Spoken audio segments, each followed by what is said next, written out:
My name is Sarah. I live with my husband, John, and our 6-year-old son, Michael, in a cozy house with a garden. John and I have been married for 10 years. For most of that time, our life felt solid, like the foundation of our house, strong, steady, unshakable. John works hard. He's dedicated to providing for our family, and he's an incredible father to Michael. We've built a good life together, one that looks as perfect as the pictures we hang on our walls. 6 months ago, we decided to hire help around the house. With both of us busy, managing work and Michael, it felt like the right decision. That's when Alex came into our lives. He was hired to clean the house, care for the garden, and occasionally help with Michael when things got too hectic. Alex was polite, soft-spoken, and always smiling. He blended seamlessly into the background, doing his work quietly and efficiently. At first, I barely noticed him. He was just there. One evening, I came home late from work. John was still at the office, and Michael had already gone to bed. As I walked into the kitchen, I found Alex sitting at the table, reading a book. Something about the scene struck me. His stillness, the quiet focus on his face as he turned the pages. I asked what he was reading, and we began to talk. He told me about his life, how he had moved to this city for work, leaving behind his family and friends. He didn't have anyone here, he said. I remember the way his voice softened when he spoke about missing them. It wasn't much of a conversation, but for the first time, I saw him as more than just the person who cleaned our house. There was a vulnerability in his eyes that lingered with me long after I went to bed that night. Weeks passed, and life continued as normal. Then John had to leave on a 3-day business trip. It was just me, Michael, and Alex at home. On the first evening, we ate dinner together.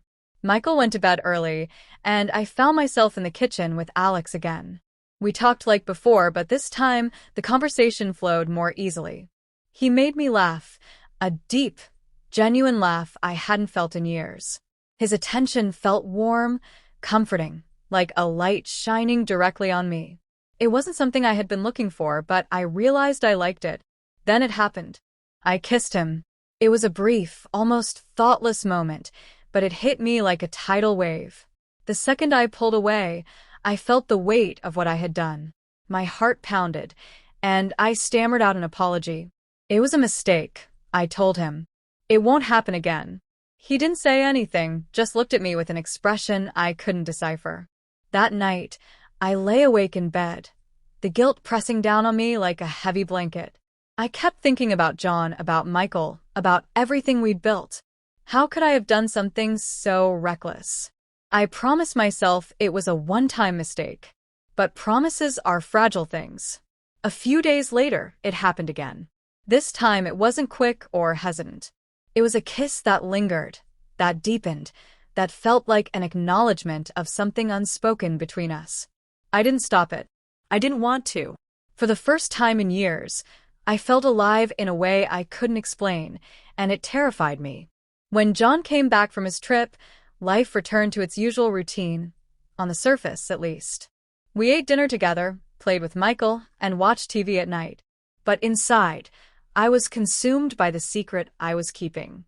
Every time John kissed me, I thought of Alex. Every time I looked at Alex, the guilt twisted in my stomach. Yet I couldn't stop the way I felt when I was around him. It was like standing too close to a fire, knowing you could get burned, but unable to step away. Then one day, everything shifted again.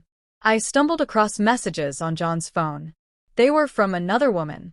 The words were vague but intimate, filled with a familiarity that sent a chill down my spine. My first reaction was anger. How could he do this to me? But as the anger simmered, it was replaced by a sickening realization. I wasn't innocent either. We were both hiding secrets, both betraying the trust we had built over the years.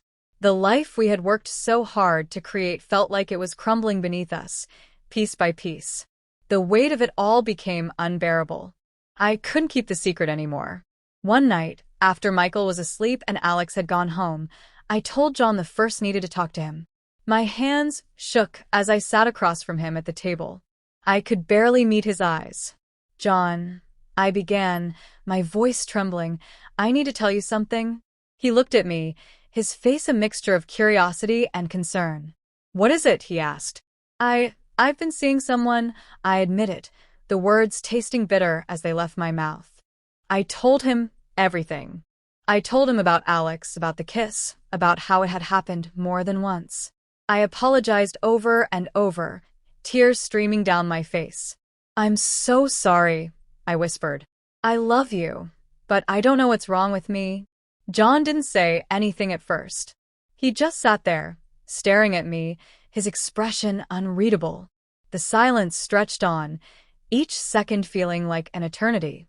I braced myself for his anger, for his heartbreak, for the moment when everything would finally shatter. When he finally spoke, his voice was low, almost a whisper, but the words hit me like a shout. "I've been seeing someone too," he said, his eyes not meeting mine. The silence that followed was deafening. My chest felt heavy, my throat dry. It was my turn to be silent, but not because I wanted to be, because I didn't know what to say. 100 thoughts raced through my mind, crashing into one another, leaving only a blank void in their wake. "It started a few months ago," he continued, his voice trembling under the weight of his admission. "I didn't mean for it to happen, but it did. I'm sorry." The words hung between us like an open wound, raw and bleeding. I searched his face for answers, for something that would make it easier to process. But there was nothing there except regret and shame. The air around us felt thick, suffocating, as we sat there, paralyzed by the gravity of the moment. For a long time, neither of us moved, neither of us spoke. We were frozen, two strangers in a room filled with shared history, now tainted by the secrets we'd both carried. We had both made mistakes, and we had both caused each other pain. There was no denying it anymore. The truth was out, exposed in the harsh light of reality. For all its pain, there was also relief in that truth, an end to the secrets that had silently poisoned our relationship. But where did we go from here? Eventually, we decided to talk, really talk, in a way we hadn't in years. It wasn't easy. The words were hesitant at first, halting and raw, but they began to flow as we peeled back layers of resentment and disappointment. We talked about our marriage, about how we had drifted apart, about the moments when we both felt invisible to the other. Beneath all the anger and hurt, we found something we thought we had lost: love. It wasn't the same love as before. It was battered, bruised, but it was still there. And despite everything, neither of us wanted to walk away from it. The next day, we made a decision that felt both necessary and unbearable. We let Alex go. He had been a constant presence in our lives, and saying goodbye felt like cutting away a part of myself. But I knew it was the right thing to do. He was a reminder of the choices that had brought us to this breaking point, and letting him go was the first step toward healing. We also agreed to start marriage counseling. It was daunting, opening ourselves up to a stranger, but we both knew we couldn't fix this on our own. The first few sessions were grueling. The counselor asked questions that forced us to confront the parts of ourselves we wanted to ignore. "Why did you kiss Alex?" she asked me one day, her voice calm but piercing. The question hung in the air, and I felt a lump rise in my throat. I didn't want to answer. How could I explain something that I barely understood myself? But as the seconds stretched into silence, I realized I had to try. I felt alone, I admitted, my voice barely audible. John was always working. It felt like we were living separate lives. Alex, he made me feel seen. He made me feel special. I couldn't bring myself to look at John as I spoke, but I felt the weight of his hurt in the silence that followed. When I finally glanced up, his face was a mixture of pain and understanding. It wasn't easy for either of us, but we needed to hear the truth, to lay everything bare, no matter how much it hurt. In one of our sessions, I asked John about the woman he had been seeing. I hadn't brought it up before, too afraid of the answers I might get. But now I needed to know. "Who was she?" I asked, my voice trembling. He looked uncomfortable, shifting in his seat. "Her name is Lisa," he finally said. "She works at my office." Hearing her name was like a punch to the gut. Lisa. She had been part of his world while I was at home, clueless and content, thinking everything was fine. "Do you still see her?" I forced myself to ask, bracing for the answer. No, he said quickly, almost too quickly. It ended before you told me about Alex. His words were a small comfort, but they didn't erase the pain. We spent weeks in counseling, untangling the web of our mistakes, and rebuilding the trust we had both shattered. It wasn't easy. Every time John came home late, I fought the urge to question him, to check his phone. And I knew he was doing the same, his eyes flicking to my phone whenever it buzzed. Trust, our counselor reminded us, takes time to rebuild.